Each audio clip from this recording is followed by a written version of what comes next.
По повеќе од една деценија на дијализа, Киро Христовски пред 3,5 години почнал да живее нормален живот, кога добил бубрек од починат донор. Кој не бил, не знае што би рекле. Маката е голема, секој втор ден зависиш од машините, идеш на чистење на крвта. И ова, кога ме повикаа еднаш, не испадна, втор пат, фала му на Господ, испадна, се погоди и еве, се чувствувам многу добро. Може се види и по мене, така да на секој му посакувам за да може да дојде до мојата ситуација, за да се трансплантира од се болните со бубрежни оштетувања. Шанса да си го променат животот, исто како и Киро, чекаат 167 пациенти.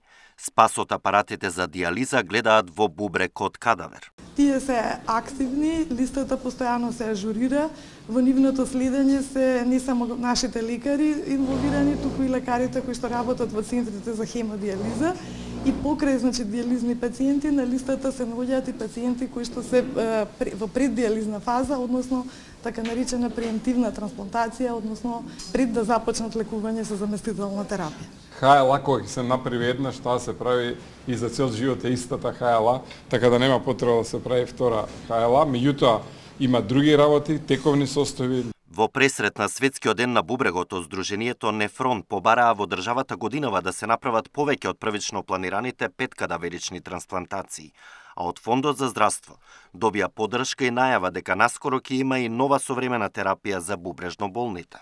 Бројот на кадаверичните трансплантации не се ограничува, нега онолку колку што ќе се обезбедат бубрези од кадавер сите да бидат трансплантирани, затоа што на тој начин прво ќе го растеретиме буџетот на фондот, затоа што дијализата е скапа процедура. Само за споредба една трансплантација чини колку и дијализата за еден пациент годишно. Ке направиме максимален напор да ја поддржиме клиниката за колку е потребно толку да се направат трансплантации. Каму се ќе да има можности, фондот ќе излезе финансиски во тоа, бидејќи сме свесни дека тоа е животна промена за пациентите, истовремено е заштеда на средства на друго место. Во моментот во Македонија зависни од дијализа се околу 1700 бубрежно болни, а 500 пациенти со трансплантиран орган се следат на клиниката за нефрологија. Александар Динев, Сител телевизија.